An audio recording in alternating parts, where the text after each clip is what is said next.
All right, so it's been a few weeks, few months really, since my last video. Just sort of get back into it, do something simple this time. I've just got back, well, we've just got back from a quick trip to the high country, and while we've been up there, the last few times I've sort of noticed or overheard a couple of conversations about, you know, being ready or not so ready for the tracks. So I just thought I'd run you guys through the basic stuff I would be taking while out on a trip, and run through a few things like setting the right sort of tyre pressure and how to do that for what you're doing. So to start with, this car isn't really set up to do any big rough four-wheel drive tracks. This is a tow vehicle. While we're getting the 80 ready, we can do some four-wheel driving with it, but the stuff we do isn't really that stressful. It's just a basic, my mate would call it basically a highway. But you do want to take some stuff to recover yourself with or help you in case of something going wrong. So obviously the bare minimum is going to be take a spare tyre, take some stuff to change the tyre with you. So I've got a spare tyre under the floor here. I've got a hydraulic bottle jack in the side. I also now carry a rattle gun, like a proper rated rattle gun, and the proper sockets to do it. So pretty much I've got everything there. If I get a flat, I can just jack the car up, pull the flat tyre off, put the new wheel on, and away we go. The other thing we take usually is a set of max tracks. Because I don't have a winch, these are the next best thing. Normally these go on the roof, but I haven't got the mount on there at the moment. Just I've been doing some mods to the roof rack, so I just chuck these in the back. Now in this box here, I've got some more basic sort of recovery stuff. I'll pull it out and we'll go through it. All right, we'll come back to that. So in here, I have a hose for a compressor. Now, what would you need a compressor for? It's when you go on the tracks, you want to deflate your tyres before you go out. Well, once you come off the bitumen onto the dirt, you probably want to deflate your tyres. You also need a way to pump them back up afterwards. So this is my King's compressor. It's done me well. It's something I probably wouldn't buy again, but I mean, I've never had an issue with it. That's your way of pumping the tyres up. Now, on our trip, normally I take one of these. So this is a tyre deflator. I'll show you how it works later on. That's how I've been deflating my tyres as of late. Saying that, I just went out today and bought some of these quick deflators. Well, they're slow in comparison, but I'll do a demo on how these work later on because that seems pretty important. But that's your traction aid. That's how you get back on the highway. In here, I've got a set of King Chrome spanners. I've had these for ages. They've never let me down.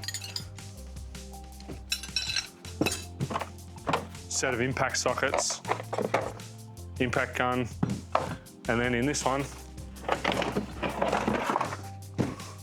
this is my basic recovery kit. So I've got 2 soft shackles. The recovery points I've got on the front of this car ask for the use of soft shackles. I have a standard D shackle just in case. The little tow hitch I've got on here asks for a D shackle. I'd probably prefer to use the soft shackles, but I just haven't upgraded that yet. Basic tree trunk protector and just some recovery line. I should probably get some kinetic rope, but that's the bare minimum for now. If you get stuck and there's someone around to help you out, even if you don't have a winch, definitely take your own recovery gear, because it's the least you can do for someone pulling you out. Destroy your own gear if it's going to get destroyed, rather than destroy theirs. The other thing I would be taking as a bare minimum on every sort of road trip even would be a UHF radio. Now, we've got a built-in one. We've got these GME XRS Connects. This one's a 370. I've had that in 2 cars now. That's fantastic. The other thing I carry is a 5-watt handheld.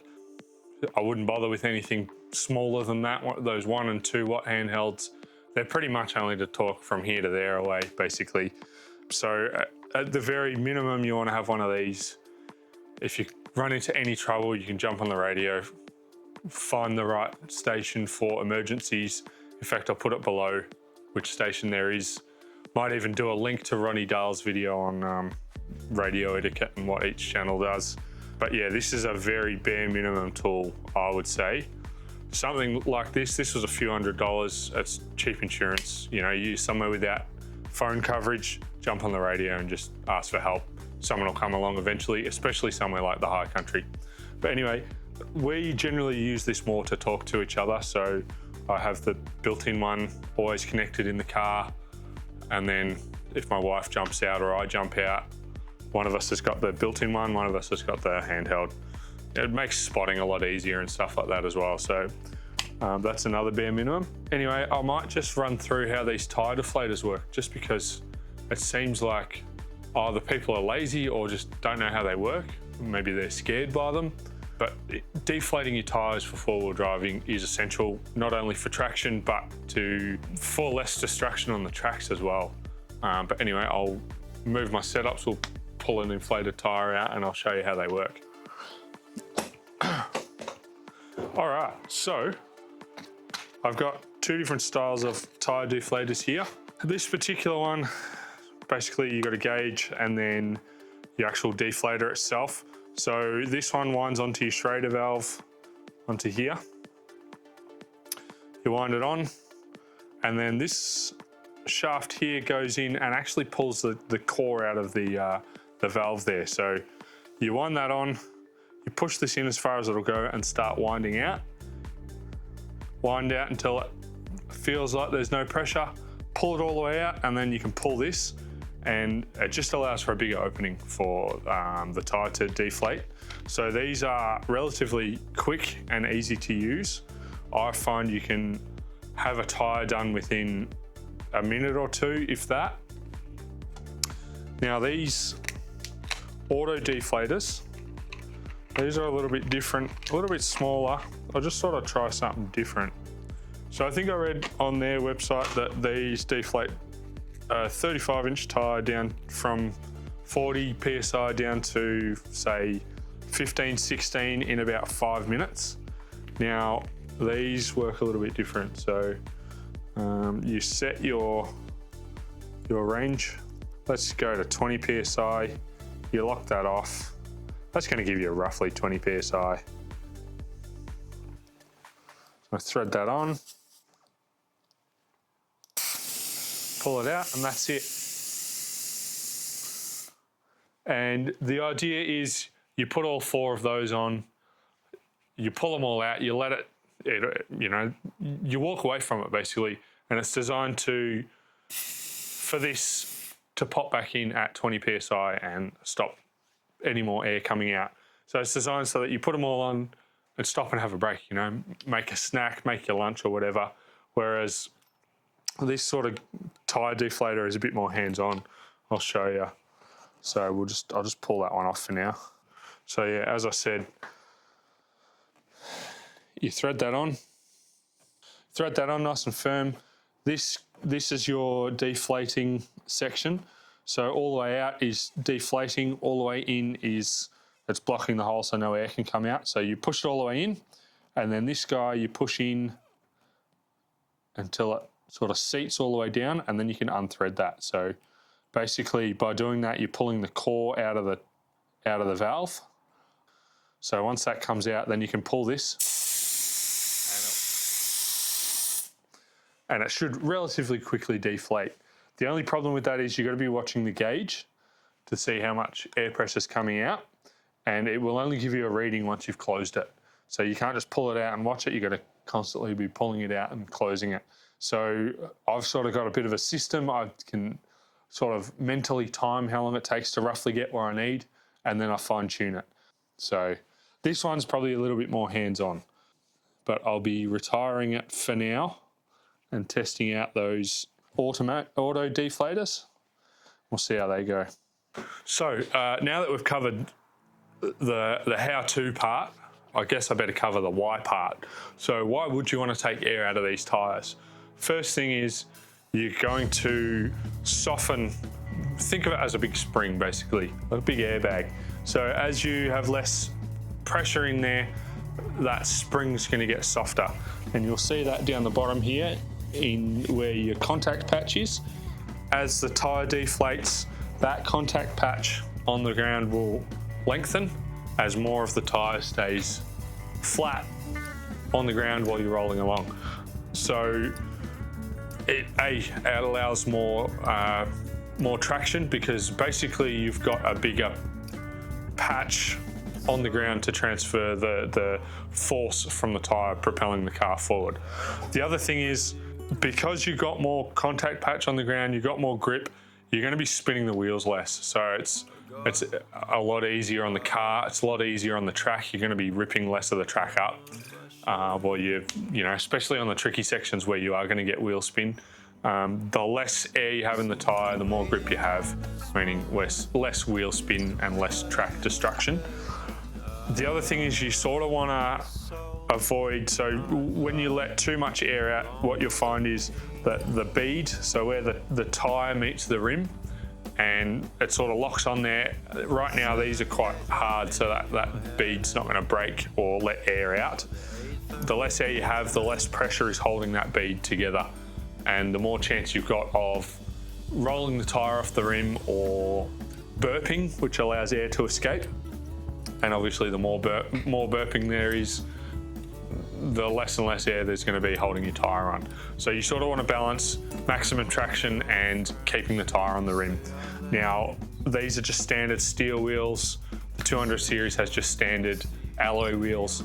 What you'll notice is some people have beadlock rims, and that clamps the bead of the tyre onto the rim. Most of those beadlocks only clamp the outside, so the inside's still floating free. The other thing you can get is what's called an internal beadlock. So it's basically a tube that sits in there. It sits right against the bead and it pushes outwards, and it basically locks the tyre onto the rim.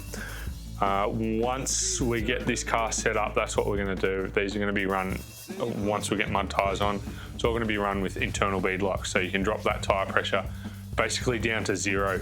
So I might also post a link to a video that Paulie has done where he's tested the internal beadlock all the way down to 0 PSI and hasn't pulled the tyre off the rim. Obviously, you're going to get a section of sort of higher pressure area. So what you'll find is at 0 PSI with the inserts, the actual insert's going to touch the ground before the rim, which is what it's supposed to do to protect the bead of the rim. But that won't be the same as having 0 PSI in a standard tyre, but it will be close enough. What I do with the 200 series is anything muddy and wet, I'll drop the tyres down to about 18, 20 PSI. especially the other day when we're going into the snow. That was probably a bit high, but it did just fine. We've got muddies on that, so we already have a fair amount of grip. Then for sand driving, you probably sit at 15 psi.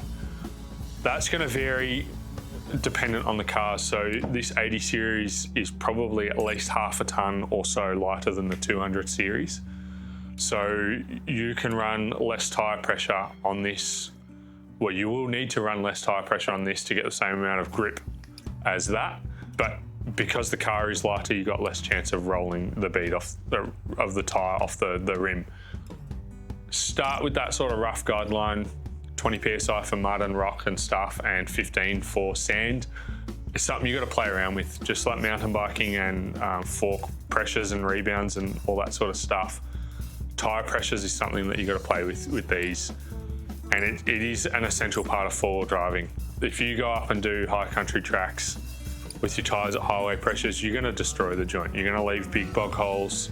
You're going to kick up more mud. It's going to be probably more of a chance of getting the tracks closed.